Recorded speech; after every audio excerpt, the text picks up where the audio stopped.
Vamos falar sobre memória.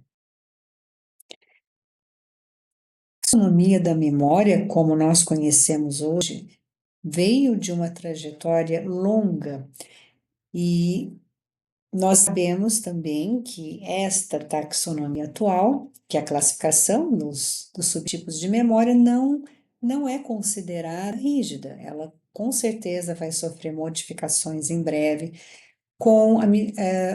à medida que nós avançamos, né, no conhecimento, nas pesquisas. Então, quando nós falamos de memória na neuropsicologia clínica, nós estamos aqui pensando como nós abordaremos os tipos de memória numa avaliação neuropsicológica. Resumidamente, de forma didática, hoje nós consideramos a memória em duas grandes subdivisões, que é a memória de curto prazo, memória de longo prazo. A memória de curto prazo, que é conhecida também como memória imediata e memória operacional, ela também se divide em verbal, ou seja, o estímulo precisa ser auditivo, verbal, e espacial, de estímulo visual ou espacial. Geralmente, a memória de curto prazo, ela está associada a redes frontoparietais, ou seja, elas não passam necessariamente pelo hipocampo, que é fundamental para a memória episódica e, posteriormente, memória semântica. Então, vamos começar falando sobre a importância da memória de curto prazo e como avaliar os tipos de casos com alteração desta memória. Então, novamente, nós vamos focar na memória de curto prazo, que é conhecida como memória imediata e operacional. Por que ela é de curto prazo? Porque ela armazena as informações por apenas alguns segundos ou pouquíssimos minutos, e depois essa memória é descartada. Nós não continuamos com esta informação no nosso cérebro. Então, essa memória, ela é descartada assim que nós fazemos uso dela. Isso chama memória de curto prazo. A memória imediata é aquela que armazena as informações por período de segundos ou minutos na sua forma original, como a gente escuta. Então, por exemplo, se alguém fala no alto-falante, você no aeroporto, e a pessoa fala em portão de embarque 12, você vai memorizar isso, se você quiser, se repete por alguns minutos, até que você chega ao portão 12, e aí essa informação já é descartada, porque você não vai necessitá-la mais. Da mesma forma, um exemplo de memória imediata é se eu pedisse para a pessoa memorizar um número de telefone para que ela anote. Então, se ela disser 997863697, assim que nós anotarmos esse número pela primeira vez, nós vamos descartar essa informação. É claro que, se ela for importante, nós iremos aprender, memorizar essa informação, e aí ela deixa de ser essa memória de curto prazo imediata e será então parte da nossa memória episódica. A memória operacional também descartável, por isso que estão todas dentro do subtipo memória de curto prazo, ela não só armazena a curto prazo, mas ela manipula informações. Então, por exemplo, se eu peço para a pessoa falar quanto é 4 menos 3, então primeiro ela precisa memorizar 4 vezes. Depois ela precisa manipular isso. Então, se eu tirar 4 menos 3 é 1. Então, esse tipo de processamento, onde eu faço um cálculo, é um exemplo de memória operacional, auditiva no caso. A memória de curto prazo, ela é subdividida nestes processos. Então, nós temos um executivo central, a alça fonológico, registro episódico e esboço espacial, que nós vamos falar, aviso espacial, proposto por Baddeley, Baddeley e Rich, 1974. Este conceito sofreu algumas atualizações, mas nós ainda utilizamos o termo memória operacional. Basicamente, o que nós estamos dizendo nessa memória é que ela é composta no seu componente de alça fonológica, principalmente na região do lobo parietal esquerdo, porque processa linguagem, informações auditivas, informações que você escuta, que você lê. Então, a alça fonológica é o componente da memória operacional que vai codificar as informações. É uma forma de reverberação verbal que nós acabamos também utilizando a área de Broca na região do lobo frontal.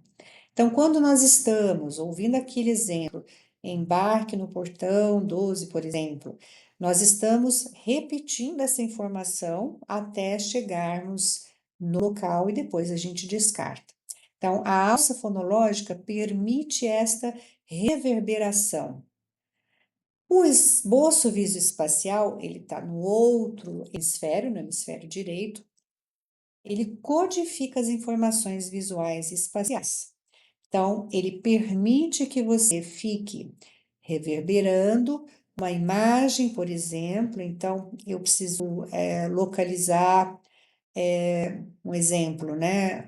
Se eu estou dirigindo e eu sei que a pessoa acabou de me dar uma instrução de que eu teria que passar o posto de gasolina que está à direita, e aí na segunda eu viraria à direita, depois do posto. Então eu fico com essa informação sendo reverberada, até que assim que eu passo esse referencial visoespacial à minha direita, pronto, eu já posso descartar essa informação. E o componente da memória de operacional, que nós chamamos de executivo central, ele atua exatamente como o executivo do cérebro, né? Um CEO de uma empresa que controla as ações dos subsistemas. Então, é importante haver esse controle das informações para que nós possamos depois definir se essa informação de fato vai ser utilizada novamente, se é importante eu aprender aquela informação depois, e também subdividir isto ou delegar, né, o que nós estamos escutando para esses subsistemas, que é a alça fonológica e o esboço espacial. Existe também um componente da memória operacional, que é o registro episódico, ou buffer. Então, esta parte também situada nas redes frontais é uma parte desse processo que integra as informações dos dois sistemas, tanto da alça fonológica como do esboço espacial, e possibilita, inclusive, o armazenamento de informações que são relevantes na minha memória de longo prazo. Aí sim, ele ajuda, né, quando é relevante, no caso, a gente tentar manter aquilo mais do que segundos, né, ou minutos. Por isso que nós fazemos também essa transição quando há necessidade de aprender uma informação e guardá-la. Aqui nós temos um exemplo de como é esse funcionamento da memória operacional através de um estudo de neuroimagem funcional. Então, aqui nós temos o cérebro visto do lado direito, aqui a região frontal, lobo temporal, aqui nós temos o cerebelo, lobo occipital, aqui é o lobo parietal. Então, durante uma atividade de memória operacional, com estímulos especialmente visoespaciais, nós temos um predomínio de ativação frontal parietal direita. Aqui nós temos o cérebro visto por baixo, então observamos de novo essas regiões frontais e aqui também até regiões de cerebelo que participam. Mas do ponto de vista cortical, do encéfalo, nós temos também aqui novamente, na região do hemisfério esquerdo, um exemplo de recrutamento da alça fonológica. que nós estávamos dizendo, né, do lado esquerdo. Então, frontal e parietal, quando uma pessoa está fazendo uma tarefa durante a ressonância funcional, utilizando este, digamos, domínio, né, da memória operacional. Quais são os quadros associados à alteração da memória de curto prazo, que é memória imediata e operacional? Muito comum no transtorno do déficit de atenção e hiperatividade, nas lesões cerebrais adquiridas acometendo os lobos frontais ou parietais, como no traumatismo crânioencefálico, aqui nós estamos vendo, por exemplo, no AVC, na presença de tumores nas regiões frontais, parietais, em demências, né, principalmente na fase inicial, então demência frontotemporal, demência vascular, em quadros de alteração do humor, onde não há uma lesão cerebral, mas uma alteração de circuitaria, de neurotransmissores. Então, nós encontramos também dificuldades desta memória em depressão, ansiedade, transtornos bipolares, por exemplo, distúrbio do sono, fadiga, é comum.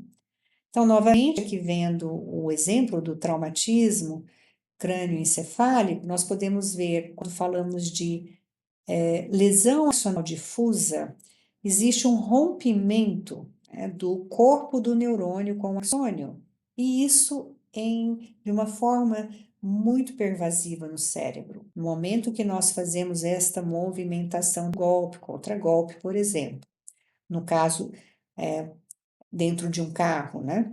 Então, essas pequenas lesões são resultado desta ruptura, né, do corpo do neurônio com o axônio, que também geram essas dificuldades de memória de curto prazo. Aqui temos exemplos de caso de demência frontotemporal, onde há uma atrofia do lobo temporal, predomínio de lobo temporal, demência vascular, onde nós vemos aqui várias lesões da substância branca, e também também cerebral, devido à comunicação importante que a substância branca faz com o córtex cerebral. Nós temos AVCs, no caso de um acidente vascular cerebral isquêmico na região frontal. Então, sempre pensando que nesta área da memória, quando nós falamos de alça fonológica, memória operacional, executivo, central, nós estamos pensando nas conexões frontoparietais. E os instrumentos que nós temos para avaliar essas alterações, né, da memória de curto prazo são, no caso de memória imediata, nós teríamos os dígitos. Então, dígitos que são, nós vamos ver aqui um exemplo, que seria repetir números na mesma sequência. Então, essa etapa do subteste dígitos do VAIS ou do VISC, ela avalia o que nós chamamos de memória imediata. Por quê? Eu repito uma sequência de números exatamente da maneira que eu escutei. Eu não estou manipulando a informação. Eu só tenho que reverberá-la. E depois eu descarto. Já quando a gente manipula uma informação, que é o caso do dígitos na ordem indireta, do VISC e do VAIS, nós pedimos para que a pessoa diga a sequência na ordem inversa. Então, ele tem, se ele escutar 7, 2, 3, ele vai ter que dizer, né? A resposta será 3, 2, 7. Então, isso exige um grau de manipulação. Mas à medida que a gente vai caminhando no teste, nós já esquecemos o que nós havíamos respondido nas questões anteriores. Então, lembrando que sempre essa memória é aquela que nós descartamos. O exemplo da memória operacional também pode ser visto no subteste, a sequência de números e letras também do VAIS e do VISC. Então, aqui eu solicito ao sujeito que, após ouvir uma sequência de números e letras, ele diga a sequência começando com números e depois letras, todos na ordem crescente alfabética. Então, se, por exemplo, nós pedimos para ele, nós dizemos o seguinte: 4A2N. A resposta dele deveria ser 24AN. Então, é nitidamente um teste que precisa de manipulação mental. Mas depois, novamente, eu esqueço dessa informação, porque ela está na memória de curto prazo. Aqui é uma forma de avaliar a memória, tanto de curto prazo quanto operacional, mas com estímulos visuais e visoespaciais. Então, nesta tarefa, nós temos esses cubos que possuem números que são voltados para o examinador. Do outro lado da mesa, o paciente está visualizando, mas sem os números. Então, ele só tem que se basear na localização dos cubos. Então, digamos que o examinador, ele, com o dedo indicador, ele aponte para a seguinte sequência: 9, 2, 7. Então, o paciente deve exatamente reproduzir de memória 9, 2, 7. Na versão de memória operacional, nós pedimos para que reproduza a sequência na ordem inversa. Então, ele teria que apertar aqui, colocar o dedo na sequência do 7, 2, 9. E assim por diante, a gente vai aumentando a quantidade de números. Bem, agora vamos falar da memória, que é considerada uma das mais importantes, uma das que nós somos solicitados a avaliar de uma maneira bem detalhada, memória episódica. Então, já estamos falando aqui de uma memória de longo prazo, nessa primeira subdivisão. Vejam que a memória de longo prazo, ela tem uma primeira classificação como explícita, ou seja, eu estou atenta, estou consciente, vendo o que eu estou memorizando e como eu estou processando essa informação. Temos também a memória de longo prazo implícita, na qual nós vamos falar depois, mas nós não precisamos necessariamente da consciência o tempo todo durante a execução de alguma atividade. Vamos falar então do que seria a memória explícita declarativa, que se subdivide em memória episódica ou memória semântica. Nós já partimos de um pressuposto que, se eu lembro de alguma informação depois de 3 minutos, por exemplo, isso significa que essa informação já está na minha memória de longo prazo. Ela já deixou de ser um tipo de informação que eu descartei. Ela já está começando a ficar armazenada. E nesse momento, nós temos então um primeiro tipo de processamento, que eu vou explicar agora, que é a memória episódica. Depois nós vamos falar de memória semântica. Da mesma forma, elas se dividem em conteúdo verbal e visual. Quem processa essa informação é especialmente redes do lobo temporal, de encéfalo neocórtex. Quando eu falo temporal, nós estamos falando especialmente do hipocampo e também córtex frontal.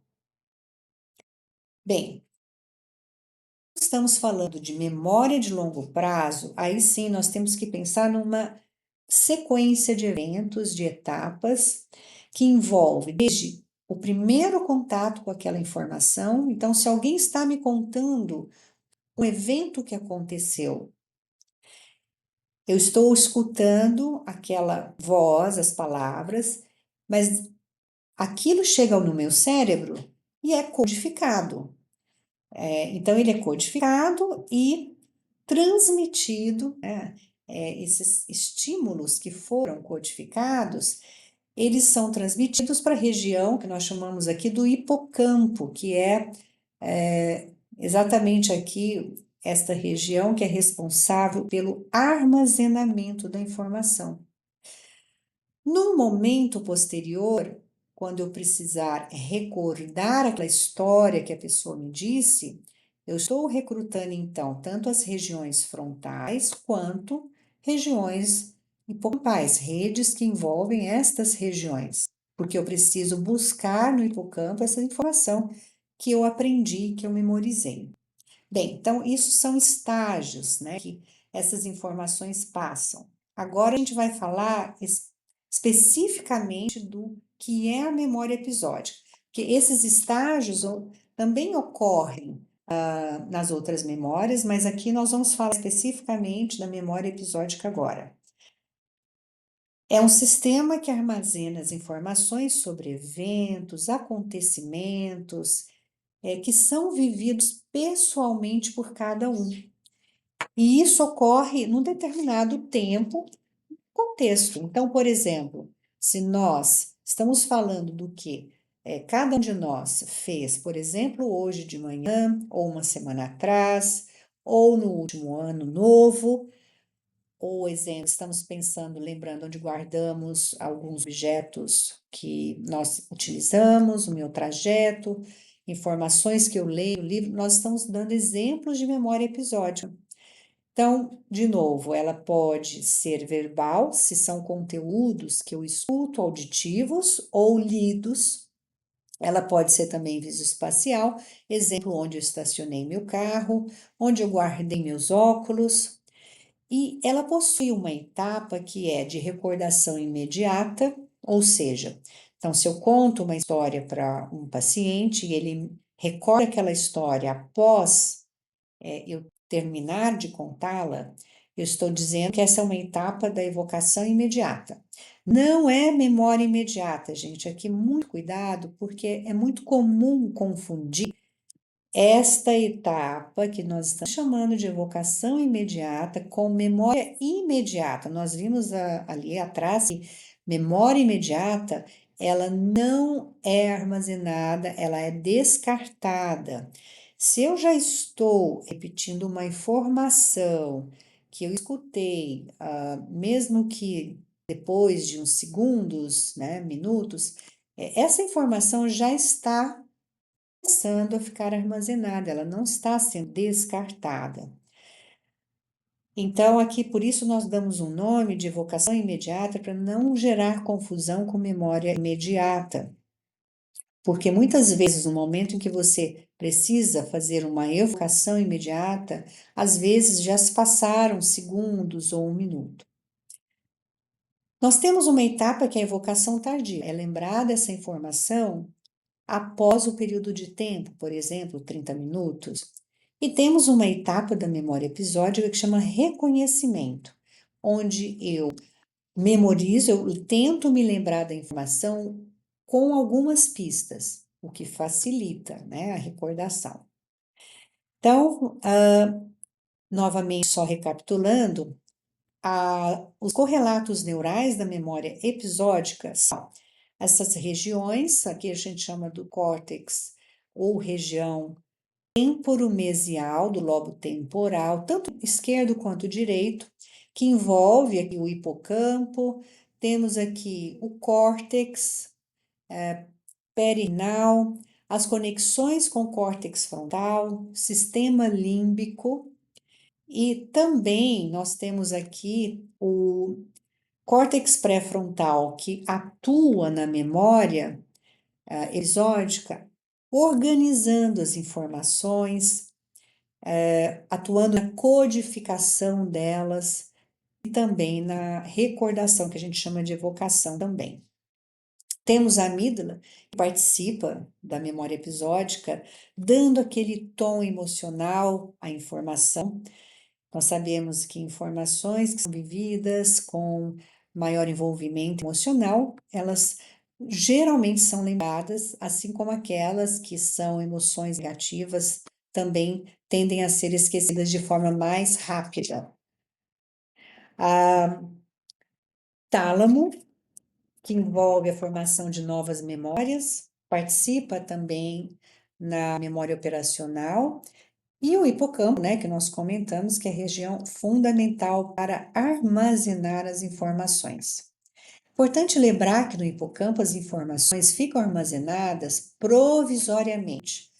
Então, normalmente, se nós usamos uma informação com uma certa frequência, essa informação ela deixa de ficar armazenada no hipocampo e ela vai para o neocórtex, que são essas regiões corticais mais difusas no cérebro. Bem, nós vamos falar dela depois. Aqui é um exemplo do circuito de papéis que modula a memória e as emoções. Então, nós estamos vendo aqui o córtex cingulado, a região anterior do tálamo, os corpos mamilares e o hipocampo. E aqui nós temos a estrutura do sistema límbico, né, que envolve um conjunto de mais regiões e também especialmente, né, com a participação de regiões frontais ventromediais, regiões também do estriato, do núcleo septal, do córtex polar temporal, aqui o córtex frontal orbital e córtex entorrinal, além, lógico, de regiões como o hipocampo, por exemplo, e a amígdala. Quais são os quadros que possuem geralmente alteração de memória episódica? Então, no envelhecimento, nós costumamos ver isso no cometimento cognitivo leve, amnéstico, que é uma fase que pode preceder a demência. Na própria doença de Alzheimer, nos tumores cerebrais, acidentes vasculares cerebrais que envolvem estas regiões que nós acabamos de ver, traumatismos crânioencefálicos, encefalites, virais e autoimunes, no TDAH também, porque se a pessoa não está focada e prestando atenção na informação, ela normalmente não consegue armazenar essa informação da maneira como deveria ser. Em casos de depressão, ansiedade, também nós temos essa dificuldade na memória episódica, principalmente pela flutuação da atenção. Então, por isso que a gente fala, né? As funções executivas e atencionais, elas têm um papel importantíssimo na memória episódica, não é somente o hipocampo. Então, na hora que você está prestando atenção numa informação, se você está com depressão, ansiedade ou não dormiu bem, né, ou até tem outras questões, outros problemas, né, como um déficit de atenção, nesta primeira etapa que você está adquirindo a informação, ela já não é adquirida da maneira, de forma eficiente, por isso que a gente armazena pouco, porque também na codificação, no momento que eu estou adquirindo, eu não estou com a minha atenção plena na informação. Bem, nós temos também outras situações, menopausa, abuso de álcool, em situações uso de cannabis, medicações também geram alguns problemas. No caso da doença de Alzheimer, aqui a gente vê uma atrofia bem significativa na região do hipocampo, comparado a um sujeito sem a degeneração. E esse é um tipo de exemplo de Alzheimer típico, que começa com alteração de memória episódica. Nós temos outros tipos de Alzheimer, que nós vamos falar em outro momento. Mas esse é o Alzheimer típico que comete 80, em torno de 70, 80% das pessoas quando tem a doença. Quadros infecciosos, como a encefalite herpética, onde o vírus da herpes ele fica dormente no trigêmeo e ele pode, depois de se expressar, né, nas regiões, enfim, dos lábios ou outras regiões da face, o vírus pode também migrar para regiões especialmente próximas, né, ao bulbo olfatório, que seria o hipocampo, e isso gerar problemas muito graves de memória episódica. Nós temos um exemplo do caso, um dos mais famosos na neuropsicologia, que ficou conhecido como caso HM, do Henry Molaison. Quem avaliou esse caso foi a neuropsicóloga Brenda Milner, no Canadá, em 1968, e ele foi muito relevante para a neuropsicologia, para a neurologia, neurocirurgia, porque foi o primeiro caso que foi descrito, então, a presença de um paciente Aos 27 anos, ele apresentava crises convulsivas generalizadas desde a infância e ele não conseguia melhorar com as medicações. No caso, ele foi submetido a uma cirurgia experimental. Então, como eles viram que essas crises elas estavam relacionadas às regiões dos lobos temporais, eles removeram as regiões da amígdala, do úncus, do giro hipocampal e também regiões anteriores do hipocampo, dos dois lados do cérebro. E foi aí que nós tivemos a descrição pela primeira vez do que a gente chama de amnésia anterógrada e também depois retrógrada. E é interessante porque ele viveu por muitos anos, então ele viveu até 82 anos e faleceu em 2008, e por isso ele foi muito estudado, foi um dos casos mais estudados na neuropsicologia. Ele manteve um QI preservado depois da cirurgia, manteve o raciocínio, linguagem, a memória de curto prazo estava preservada, memória de procedimento, mas ele tinha um déficit gravíssimo, muito grave de memória recente ou declarativa, que é o que nós conhecemos como memória episódica, e nós vamos entender um pouco isso. Então, aqui é um exemplo, né, do que foi feito nessa cirurgia. Eles removeram. O grande problema aqui é que eles removeram os dois lados do cérebro. Então, hoje em dia nunca mais, e hoje em dia não se faz uma cirurgia para se remover estas duas áreas, ou seja, temporal medial do hipocampo, no hemisfério esquerdo e no hemisfério direito, porque isso certamente causará esse quadro grave de amnésia. Enquanto que se você retira apenas de um lado do cérebro, você tem grandes chances de que o outro lado, né, que você não retirou, que todas essas regiões e conexões, elas possam compensar, de certa forma, o prejuízo causado pela remoção dessas regiões, né, do hipocampo, região parahipocampal, mas infelizmente naquela época não se sabia disso. Então, de novo, o caso HM, eles mostram aqui a extensão da remoção dessas regiões e o que ele apresentou, então, nós conhecemos como quadro de amnésia, que é uma alteração grave de memória anterógrada e retrógrada. O que é memória anterógrada? É a memória episódica, né, como nós conhecemos, porque é tudo que eu aprendo novo. Então, se vocês estão agora ouvindo essa informação pela primeira vez, vocês estão usando a memória episódica para codificar, armazenar e depois tentar se lembrar da informação. Tá? Então, é isso que nós chamamos, né, que o hipocampo é fundamental nessa região da memória, né, nessa etapa da memória, que é a memória episódica, subdivisão, porque possibilita, né, o armazenamento de informações novas. Quando nós falamos de memória retrógrada, aí nós estamos falando de eventos imediatamente antes daquela situação, como no caso da cirurgia do HM.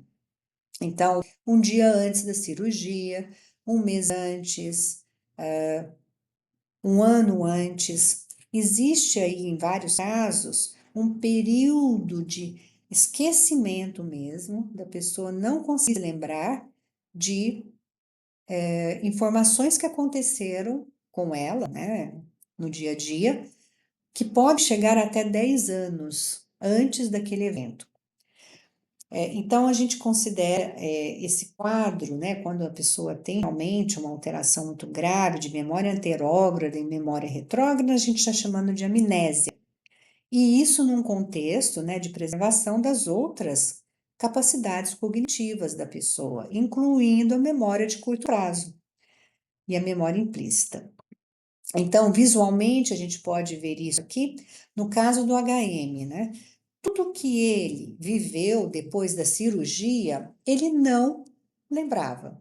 Então, se ele era apresentado a uma pessoa nova, ele se esquecia que aquela pessoa ele havia conhecido. Então, se a pessoa fosse até ele alguns minutos depois, era como se fosse pela primeira vez que ele estivesse vendo a pessoa.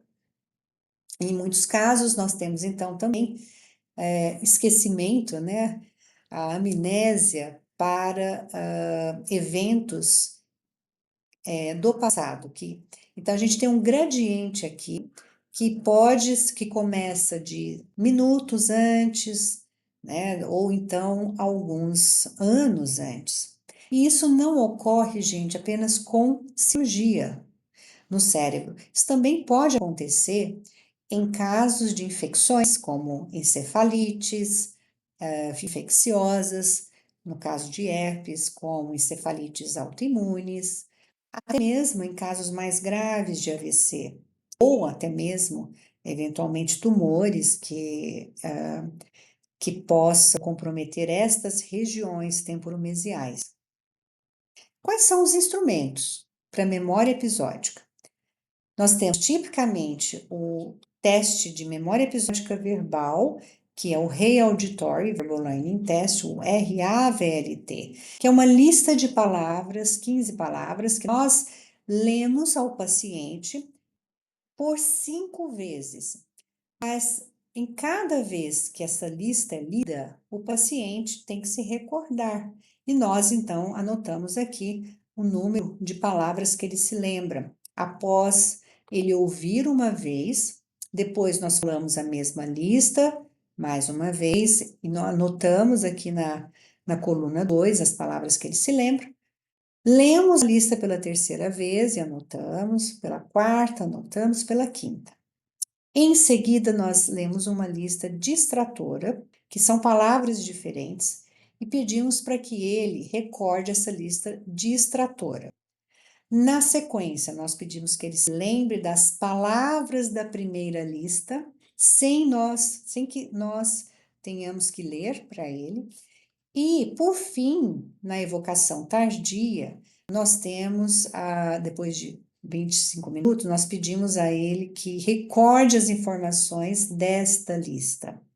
Então, voltando um pouco naquelas definições e nos termos, nós chamamos de essa etapa aqui da apresentação das listas de etapa da aprendizagem. Então, nós queremos ver aqui a curva de aprendizagem. O que é esperado é que essa curva seja ascendente, ou seja, à medida que eu repito as palavras, a pessoa vai se lembrando mais delas.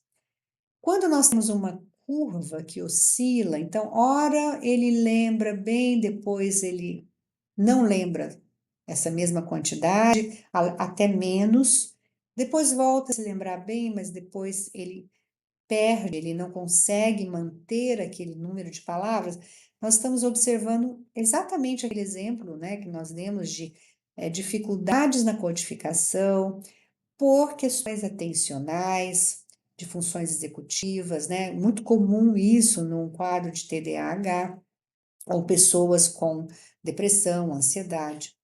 Agora, quando nós estamos falando de uma demência, por exemplo, de Alzheimer, que o comprometimento maior começa ali no hipocampo, então esta primeira etapa até pode ser uma etapa ascendente, uma curva ascendente. O grande problema é que 30 minutos depois ele vai se esquecer dessas informações, porque o hipocampo não armazenou o que ele aprendeu. Tem outro teste que é muito utilizado, principalmente em idosos, é uma tarefa, na verdade, porque a gente não tem a padronização na população brasileira, mas nós temos o artigo publicado pelo grupo da doutora Silvia Bolognani, e são duas histórias. Esse teste, na verdade, ele vem de uma bateria padronizada americana, que é da bateria de memória do Wechsler, o mesmo que fez os testes de inteligência. E no Brasil, como nós não temos a padronização da bateria de memória Wechsler, nós temos aí algumas tarefas que nós consideramos numa avaliação neuropsicológica, porque nós temos dados normativos, dados preliminares que foram usados em pesquisa. Então, pesquisa com idosos saudáveis, aí nós temos lá o que é o esperado para cada idade e escolaridade na população brasileira. Por isso nós chamamos de tarefa.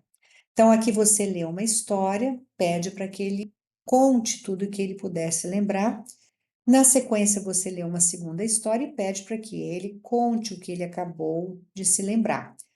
30 minutos depois, nós pedimos a ele que recorde das duas histórias que ele ouviu há um tempo atrás. Importante lembrar que aqui nós avisamos para ele que nós vamos pedir, né, um tempo depois que ele se recorde. Enquanto que no RAVLT, que é o teste das palavras, nós não informamos que essa informação ela será então depois solicitada, né?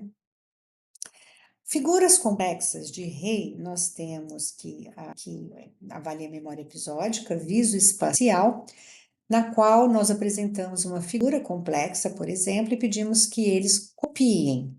Depois nós retiramos da frente do sujeito, fazemos uma atividade com duração de 3 minutos e pedimos para que ele se recorde destas, enfim, da figura que ele desenhou. Então, aqui por que a memória episódica? Porque vejam que nós estamos avaliando algo que ficou, né, retido na memória daquele paciente, não é algo que foi descartado. Então, isto a gente pode ver que é um estímulo que é possível você armazenar e depois recordar.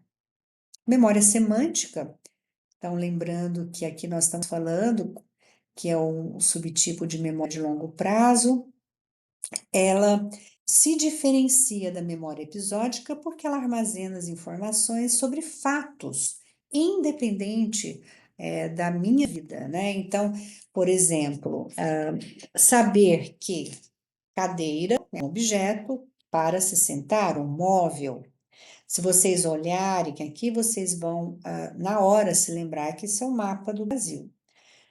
Olhar para essa figura e, na hora, dizer que isso é um pássaro ou canário. Então, esse tipo de memória, obviamente, passou em um determinado momento, né, pela memória episódica. Então, quando éramos crianças, nós aprendemos pela primeira vez que esse era o mapa do Brasil. E com a repetição, durante os anos, nós acabamos já transferindo essas informações para a memória semântica, porque é uma informação relacionada a uma cultura, a uma determinada civilização, e que é importante e eu utilizo no dia a dia. Então, uma memória que ficou fixada, né, digamos assim, ao longo dos anos. Por isso nós chamamos, né, nós chamamos esse tipo de memória uma memória que utiliza redes neocorticais, que são regiões corticais espalhadas aí pelo neocórtex, e não apenas na região do hipocampo. Exemplos de testes que avaliam perguntar, né, ao sujeito a definição de palavras como o que é centavo, o que é navio. Esse é o subteste que nós chamamos de vocabulário do Weiss e do Wiesk. E os quadros? Os quadros que estão associados à memória semântica, o prejuízo desta memória, incluem demência semântica, que vocês estão vendo aqui um exemplo que envolve um comprometimento de toda essa região do hemisfério esquerdo, né? A APP, que é a afasia progressiva primária, quando a gente está pensando no subtipo semântico, que a pessoa começa a perder a capacidade de recordar o que significam palavras, conceitos, o que são objetos, né, o significado, também cefalites virais e autoimunes, e lesões adquiridas, como o AVC, o TCE, que podem acometer lobos temporais. Então, aqui um exemplo de demência frontotemporal, onde a gente tem atrofia do lobo temporal do lobo frontal. Aqui no caso, um exemplo de um subtipo, né, uma variação. A demência semântica, ela é uma evolução, né, de um quadro que começa com uma afasia progressiva primária semântica, principalmente com alteração no polo temporal esquerdo, e depois compromete as atividades de vida diária da pessoa, e geralmente evolui para uma demência frontotemporal e também demência semântica ou demência semântica. Vamos falar finalmente sobre a memória de procedimento implícita. Então, aqui vamos falar desta região, né, que nós estamos falando que seria quase que uma memória que eu adquiro, mas depois, durante a recordação, eu não presto muita atenção, por isso que eles falam praticamente implícita, né? Porque é um sistema que adquire habilidades, tanto cognitivas quanto motoras, através de uma exposição repetida e com regras constantes. Então, ela independe de você estar consciente. Nós apenas avaliamos essa memória olhando o comportamento do paciente. Então, um exemplo disso. Uma pessoa, quando está andando, aprendendo a andar de bicicleta na infância, ela está utilizando diversas habilidades nesse momento.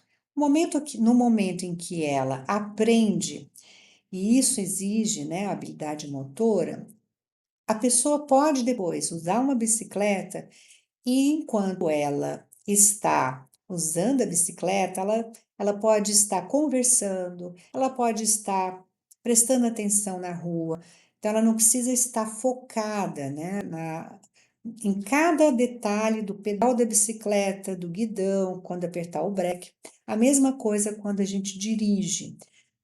Depois que nós automatizamos a habilidade de dirigir, nós praticamente estamos trabalhando com a memória implícita, a memória de procedimento, que nós não ficamos olhando, né? Aonde é que está aqui o breque, onde está o acelerador, qual que é a marcha, onde fica o pisca-pisca, né? São todos hábitos que nós automatizamos e por isso a gente fala que nós não prestamos muita atenção. Você pode dirigir, conversar, ouvir música, prestar atenção no caminho. E da mesma forma, outras habilidades como tocar piano, como jogar tênis. E as áreas cerebrais que processam esse tipo de memória, nós chamamos de gânglios da base e cerebelo. Então, vocês veem que aqui a gente não está falando, né, muito das regiões corticais, né, aqui do cérebro, e sim subcorticais. E também nós não estamos falando do hipocampo nesse momento.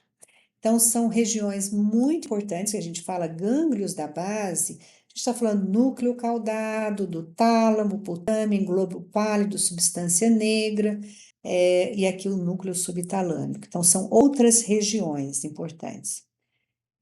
Quais são os quadros que podem cursar com as alterações da memória procedural? Então, primeiro, nós temos aqui as demências subcorticais, que são a doença de Parkinson, a doença de Huntington, a AIDS, que é no caso no seu momento, né, de demência, as lesões adquiridas ou degenerativas acometendo as estruturas dos núcleos da base ou do cerebelo, e um exemplo de imagem na doença de Huntington, que a gente vê aqui uma atrofia destas regiões, tá? Dos gânglios da base. Estamos vendo aqui a substância negra, por exemplo, que nós observamos aqui nessa região, né? Se a gente fosse olhar o cérebro por cima, e aqui a ausência dessa região, ou seja, é causada pela falta da dopamina, por isso as alterações motoras na doença de Parkinson. E uma forma de avaliar essa memória de procedimento é através de testes de pré-ativação. Então, pessoas que possuem uma amnésia grave ou uma demência de Alzheimer com atrofia do hipocampo, ainda assim conseguem memorizar através destas, que a gente chama de pré-ativação, que é a exposição gradual. Então, se eu mostro uma lista de palavras, mas peço apenas para que ela repita depois, uma pessoa com alterações hipocampais certamente terá dificuldades em recordar de forma espontânea.